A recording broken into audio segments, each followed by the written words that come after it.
श्वेत प्रदर क्या होता है या फिर सफेद पानी की समस्या, इसको कई नामों से जाना जाता है। लिकोरिया भी बोलते हैं इसको, श्वेत प्रदर भी बोलते हैं और सफेद पानी की समस्या ये भी बोलते हैं। तो कई बार जो महिलाएं होती हैं वो बहुत परेशान होती हैं कि वो हमेशा उनकी शिकायत होती है कि उनको सफेद पानी की दिक्कत है। तो मैं डॉक्टर प्रीति गर्ग आज इस वीडियो में डिस्कस करूंगी कि सफेद पानी क्यों आता है और इसके क्या क्या कारण होते हैं और आप इसको कैसे सही कर सकते हैं। तो सबसे पहले तो हम ये जानते हैं कि सफेद पानी कितने प्रकार का होता है, कितने टाइप्स होते हैं सफेद पानी यानी कि। देखिए क्या है कि सफेद पानी जो है ना, ये दो टाइप का होता है। पहले तो कि एक होता है कि नॉर्मल जो सफेद पानी है कि ये हर महिला को आता है, जो ज़रूरी है आना एक्चुअली। जैसे मेरा एक वीडियो है जिसमें मैंने ओव्यूलेशन के बारे में बताया है, तो उसमें मैंने ये बताया है कि भई अगर आपको एक सर्वाइकल म्यूकस है जो वजाइना में होता है, वो चेंजेस आते हैं कि सर्वाइकल म्यूकस जो होता है वो थिक चिकना-चिकना सा होता है, स्ट्रेची होता है, खिंचता है। तो इसका मतलब होता है कि आपका ओव्यूलेशन हो रहा है। इसलिए ये है कि आपको ये पता होना चाहिए कि जो सफ़ेद पानी आ रहा है वो नॉर्मल है या एबनॉर्मल है। आपको ये चीज़ जानना बहुत ज़्यादा ज़रूरी है कि सफ़ेद पानी की जो समस्या है भी या नहीं है। अगर है तो उसके लिए अलग सॉल्यूशंस हैं कि क्या-क्या है। तो सबसे पहले तो हम डिफरेंशिएट करेंगे कि जो सफ़ेद पानी जो आपको परेशानी है वो क्या है। तो सबसे पहले यही है कि भई क्या है कि जो मेंस्ट्रुअल साइकिल के अकॉर्डिंग क्या है कि जैसे-जैसे मेंस्ट्रुअल साइकिल जो होती है 1 महीने की, उसमें क्या है हार्मोन की वजह से ना कुछ चेंजेस आते हैं फीमेल में। तो वही चेंजेस क्या है वो चेंजेस जो है वो वेजाइनल सिक्रीशंस में भी आते हैं। तो जो क्या होता है कि मिड जो आपकी साइकिल है, अगर आपका ओव्यूलेशन हो रहा है तो क्या होगा कि ओव्यूलेशन के टाइम पे बहुत ज़्यादा थिक सा डिस्चार्ज आएगा, एग व्हाइट जैसा डिस्चार्ज आएगा, स्ट्रेची स्ट्रेची से आएगा। इसका मतलब है कि वो नॉर्मल है, डिस्चार्ज जो है वो नॉर्मल डिस्चार्ज है, उसमें कोई इन्फेक्शन नहीं है। तो इसलिए इसमें कोई समस्या नहीं है कि भई आपको ये लगे कि नहीं मुझे तो सफ़ेद पानी आता है, ये बहुत ट्रीटमेंट करा लिया मैंने, फिर भी मेरा सफ़ेद पानी सही नहीं होता। एक्चुअली वो प्रॉब्लम ही नहीं है, वो नेचुरल है, ठीक है। फिर एक और चीज़ होती है कि आपको ये कैसे पता चले कि भई ये नॉर्मल है कि एबनॉर्मल है या परेशानी इन्फेक्शियस है या ये सही है। तो देखिए क्या है ना कि जो नॉर्मल आता है, जो नॉर्मल डिस्चार्जेस होते हैं, वैजाइनल सेक्रीशंस होते हैं, उसमें क्या होता है कोई खुजली नहीं होती है। जैसे आपके जो प्राइवेट पार्ट्स होते हैं ना, उसमें खुजली नहीं होगी, बदबू नहीं होगी, वो ट्रांसपेरेंट सा होगा। और क्या होगा कि उसमें क्या होगा कि उसमें जैसे कि पेशाब में कोई जलन नहीं होगी, रैशेज़ नहीं होंगे, आपके जो वल्वल पार्ट है, जो वैजाइनल प्राइवेट पार्ट है, वहाँ पे कोई दाने नहीं होंगे, रेडनेस नहीं होगी, वही नॉर्मल सिक्रीशंस आएँगे। अगर आपको इस तरह के सिक्रीशंस आते हैं, इस तरह का सफ़ेद पानी आता है जिसमें ना कोई बदबू है, ना कोई आपको खुजली है या फिर क्या कहते हैं आपको कोई रेडनेस नहीं है, तो इसका मतलब है कि वो नॉर्मल है, वो ज़रूरी है आना, मतलब प्रेगनेंसी के लिए भी वो बहुत ज़्यादा ज़रूरी है, तो वो नॉर्मल है। लेकिन अगर इसके अलावा आपको आता है, जैसे कि उसके अलग-अलग टाइप होते हैं, अब मैं जो आपको बता रही हूँ, ये सेकंड जो टाइप है वाइट डिस्चार्ज का, वो क्या है कि आपको बिल्कुल दही जैसा पानी आता है। दही जैसा है या फिर जैसे लगता है जैसे मलाई सी निकल रही है और आपके प्राइवेट पार्ट पे बहुत ज़्यादा खुजली हो रही है। इसका मतलब है कि आपको अब इन्फेक्शन है। और एक और है कि आपको जो सफ़ेद पानी आ रहा है या तो ग्रीन कलर का है, येलोइश है, पीले रंग का है, हल्का हरा-सा है और उसमें बदबू है। तो इसका मतलब है कि वो भी इन्फेक्शन है। और क्या है कि आपको पेशाब में बार-बार जलन हो जा रही है, सफ़ेद पानी भी आ रहा है, साथ में आपको क्या है कि पेशाब में जलन हो रही है। समटाइम्स क्या होता है कि पेशेंट्स को ना कोई सफ़ेद पानी भी नहीं होता। पेशेंट बार-बार यही बोलते हैं कि मुझे पेशाब में जलन हो जाती है और मेरे जो प्राइवेट पार्ट है वहाँ पे इन्फेक्शन होता है, मतलब खुजली होती है। तो इसका मतलब है कि आपको फंगल इन्फेक्शन है, मतलब जो यीस्ट इन्फेक्शन है, फंगस है, वो ग्रो कर गया है। तो आपको ये पता होना चाहिए कि भई फंगस है कि बैक्टीरियल इन्फेक्शन है। तो जो बैक्टीरियल इन्फेक्शन होता है उसमें क्या होता है ग्रीन कलर का होगा, येलोइश कलर का होगा, ठीक है। तो ये जो है ये इन्फेक्शन है। एक और होता है कि अगर आपको इन्फेक्शन है, अगर आपको सफ़ेद पानी आ रहा है, उसके साथ में क्या है कि आपको हस्बैंड के साथ संबंध बनाने में भी दिक्कत हो रही है, जलन हो रही है, सेक्स करते टाइम जलन हो रही है, इसका मतलब है कि वो इन्फेक्शियस है, आपको इन्फेक्शन। फिर क्या है कि आपको पेट में दर्द रहता है, हल्का-हल्का सफ़ेद पानी भी आता है और आपको हमेशा पेड़ों में या पेट में लोअर एब्डोमेन में पेन रहता है। तो वो भी इन्फेक्शियस होता है, उसे वो भी नॉर्मल नहीं है, जो कहते हैं ना नॉर्मल। मैंने आपको डिफरेंस बताया कि भाई नॉर्मल वाला कौन सा है, अब नॉर्मल कौन सा है। तो ये वाला जो है, जहाँ पर आपके पेड़ों में दर्द रहता है, सफेद पानी है, खुजली है, बदबू है, और उसके साथ साथ आपके पेड़ों में भी दर्द है, पेशाब में जलन है, तो क्या है कि ये तो फिर समस्या है, इसके लिए आपको डॉक्टर से मिलना होता है। अब ये है कि ये जो समस्या है, जो सफेद पानी की या लिकोरिया की समस्या है, ये होती क्यों है? तो ये क्यों होती है कि देखिए क्या है कि समटाइम्स क्या होता है कि भाई जो फंगस है, वो क्या है कि वो गीले में क्या करता है, ग्रो करता है। कई बार क्या होता है कि आप टॉयलेट के लिए गए और उसके बाद आपकी पैंटी गीली रह गई, या फिर बहुत ऐसे इन्वायरमेंट में बैठे हैं, आप सिटिंग बहुत ज्यादा कर रहे हैं, तो क्या हुआ, आपकी पैंटी है वो गीली है, आपका इन्वायरमेंट है वो गीला है, या फिर आप जैसे लेगिंग है, आजकल क्या है, जीन्स पहनते हैं, लेगिंग पहनते हैं, जैगिंग पहनते हैं, तो यार जो है ना वो क्रॉस नहीं हो रही, पास नहीं हो रही है, तो क्या वहां पर क्या होगा, डैम्पनेस रहेगी, वेटनेस रहेगी, गीलापन रहेगा। तो जो फंगस है वो वहां ग्रो करता है जहां पर पानी मिलता है उसको।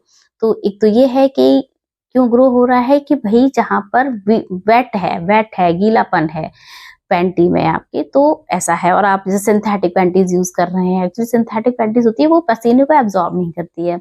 आपकी सिटिंग बहुत ज्यादा है, आप बैठे रहते हैं, बैठे तो आपकी जहां पर आप बैठे हो ना, चेयर है जैसे, उसमें एयर पास नहीं हो रही है, तो फिर उसकी वजह से भी आपका फंगस जो है वो ग्रोथ करता है।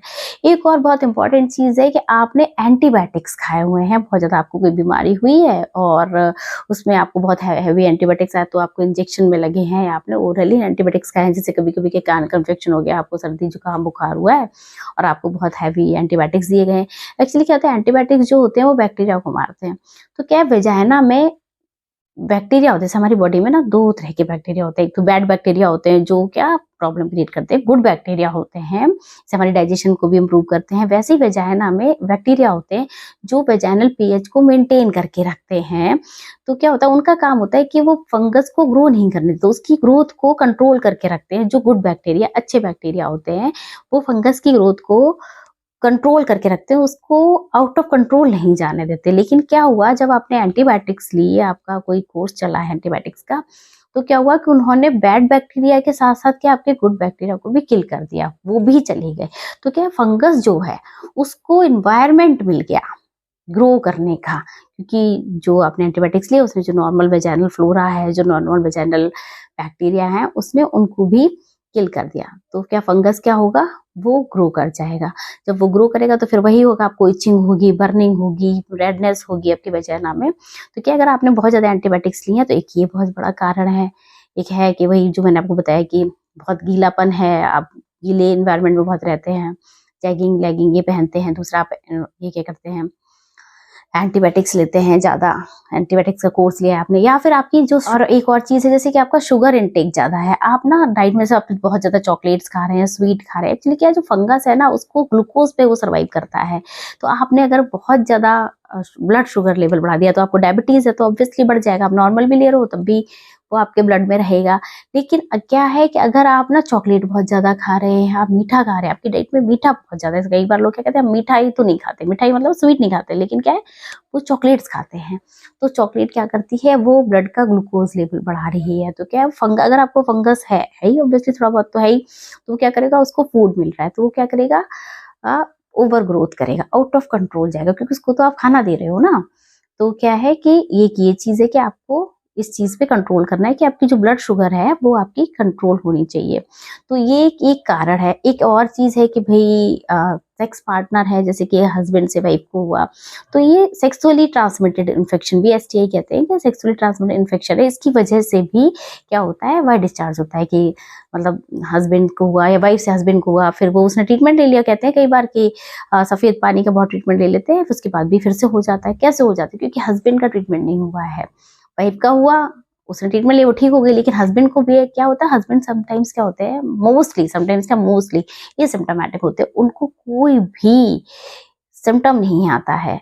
तो क्या उनको जरूरत ही नहीं लगती है कि भाई मुझे तो कोई सिम्टम है नहीं, मुझे तो कोई परेशानी हो नहीं रही है, ना जलन है ना खुजली है, तो मुझे तो जरूरत है नहीं। तो क्या होता है, लेकिन वो क्या करते हैं एसिम्प्टोमेटिकली, या जो मैं आपको बता रही हूँ कि वो क्या ट्रांसफर कर देते हैं, उनको सिम्टम नहीं है लेकिन क्या इन्फेक्शन है, तो जब आप विदाउट कॉन्डोम, बिना निरोध के, बिना कॉन्ट्रासेप्शन के आप क्या करते हैं, संबंध बनाते हैं बिना कॉन्डोम के, तो क्या होता है कि वो इन्फेक्शन जो है वो ट्रांसफर हो जाता है वाइफ को, फिर वो रिकरेंसी आती है।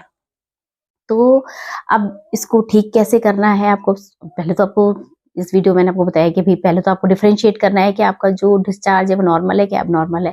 एबनॉर्मल में सिम्टम्स हैं कि इचिंग है, आपको खुजली है, जलन है, पेशाब में जलन है, संबंध बनाते टाइम दर्द है, पेट में दर्द है, बुखार सा रहता है, तो ये जो है बदबू आती है, तो ये सारी चीजें हैं वो क्या है, आपके इन्फेक्शन की तरफ इंडिकेट कर रही है। एक और कॉमन कॉज है नॉन इन्फेक्शियस जो है, वो है आप वेजाइनल डूशिंग करते हैं, बार बार आप अपने प्राइवेट पार्ट को, जैसे समटाइम्स होता है कि भाई हम तो सैवलॉन से धोते हैं, डेटॉल से वॉश करते हैं, या फिर क्या आजकल बहुत सारी क्रीम जो आते हैं ना, वॉश आते हैं, बहुत सारे वॉश यूज करते हैं कि भाई कॉमनली यूज करते हैं कि भाई हम तो इसको यूज करते हैं, वॉश करते हैं अपने वेजाइनल पार्ट को।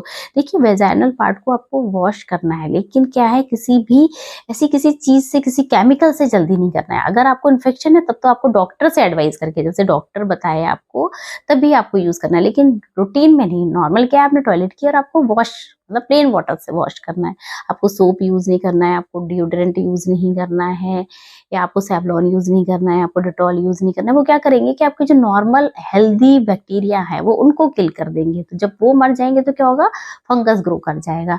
इसलिए क्या है कि ये जो एक डूशिंग है, जो वेजाइनल डूशिंग है, जो क्लीनिंग है एक्स्ट्रा केमिकल्स के साथ में, वो आपको नहीं करनी है। नॉर्मल प्लेन वाटर से आपको वॉश करना है। तो एक ये बहुत बड़ा मिथ है कि भाई हम तो रोज ही सेवलॉन और डेटॉल से करते हैं, तो उनको रिकरेंसी हमेशा ही रहती है। वाइट डिस्चार्ज की समस्या जो है उनकी खत्म ही नहीं होती, क्योंकि वो अपने नॉर्मल जो अच्छे बैक्टीरिया है, गुड बैक्टीरिया है, वो उनको किल करवा रहे हैं। तो अब इनको प्रिवेंट कैसे करना है, तो सबसे पहले तो यही है कि आपको अपनी ब्लड ग्लूकोज लेवल ठीक रखना है। अगर आप चॉकलेट ज्यादा खाते हैं, आपको डायबिटीज है, तो आपको वो कंट्रोल करनी है। चॉकलेट अगर आपकी डाइट में है या स्वीट ज्यादा है तो आपको वो कंट्रोल करना है। दूसरा ये है कि आपको थोड़ी कॉटन की पैंटी पहननी है, जिससे कि आपका जो वहाँ पे गीलापन है जो प्राइवेट पार्ट में, वो नहीं रहे। और क्या करना है, जब आप वॉश कर रहे हैं तो प्लेन वाटर से वॉश करना है एवरी टॉयलेट के बाद। फिर टिश्यू पेपर से या मतलब किसी टॉवल से आपको आगे से पीछे की तरफ क्लीन करना है टॉयलेट करने के बाद। जैसे आपने वॉश तो कर लिया, लेकिन वो गीला गीला तो है ना, तो वो क्या पैंटी पे जाएगा। तो क्या है, जब भी टॉयलेट यूज कर रहे हैं, वॉशरूम जा रहे हैं, तो आपको क्या करना है, टिश्यू से अपना जो प्राइवेट पार्ट है उसको आपको ड्राई रखना है, ड्राई करना है। टिश्यू से करिए, आप किसी भी चीज से करिए, नॉर्मल टॉवल से यूज करिए, आगे से पीछे की तरफ वाइप करना है। तो एक ये है कि आप प्रिवेंट कर सकते हैं। और आप कोशिश करें, जैसे बहुत ज्यादा गर्मी वगैरह है, जब बहुत वैसा सीजन है जहाँ पे स्वेटिंग होती है, तो आपको जैगिंग नहीं पहननी है, लेगिंग नहीं पहननी है, जीन्स को अवॉइड करें। अगर आपको ये समस्या नहीं है तो कोई बात ही नहीं है। और आप जैसे कि ना प्लाजो पहन सकते हैं, सलवार पहन सकते हैं, पटियाला पहन सकते हैं, तो थोड़ा सा हवा पास हो आराम से, है ना। और बहुत ज्यादा सिटिंग है तो वो भी प्रॉब्लम करती है। थोड़ा थोड़ा 1-1 घंटे बाद आपको उठ जाना है थोड़ा सा। तो एक ये चीज करनी है आपको। अगर हस्बैंड पार्टनर है, उसको भी इन्फेक्शन है, तो क्या है कि उसको का भी ट्रीटमेंट चलेगा। और जब तक आपका इन्फेक्शन ठीक नहीं हो जाता, या तो आप संबंध ना बनाएं, या फिर आप कॉन्डोम यूज करें, निरोध यूज करें, कि जब तक कि आपका जो इन्फेक्शन है वो ठीक नहीं हो जाए। तो आपको ये जो चीजें हैं, और आपको जो वेजाइनल डूशिंग मैंने आपको बताई है, बार बार जो क्लीनिंग करते हैं किसी भी केमिकल से, एक आजकल मार्केट में बहुत सारे टाइप के आते हैं, तो वो आपको रूटीन, मतलब वो करते हैं, वो डॉक्टर सजेस्ट करते हैं कि नहीं आपको इससे करना है। बहुत सारी आते हैं जब आपको इन्फेक्शन होता है तो डॉक्टर, लेकिन उसको रूटीन में नहीं लेके आना है कि आपको इन्फेक्शन नहीं भी है तब भी आप कर रहे हैं। जब आपको है तब तो आपको करना ही है, मतलब डॉक्टर से सजेशन लेने के बाद आप कर सकते हैं। ऐसे अपने आप से रूटीन में नहीं करना है। आपको जो क्लीनिंग करनी है वो प्लेन वाटर से करिए, सोप नहीं यूज करना है उस पार्ट में। तो ये जो चीजें हैं जिससे कि जो सफेद पानी की समस्या है उसे सही किया जा सकता है बहुत आराम से, बिना मेडिसिन के। जब बहुत ज्यादा इन्फेक्शन, तो ऑब्वियसली आपको डॉक्टर को विजिट करके आपको इन्फेक्शन लेना होगा। लेकिन ये कि जब अगर इन्फेक्शन आ गया तो आपको ठीक करना है। अदरवाइज क्या है कि आप ये सारी चीजें अपनाएंगे तो आपको जो रिकरेंसी है, बार बार हो रहा है, तो आपको नहीं होगा। Thank you so much.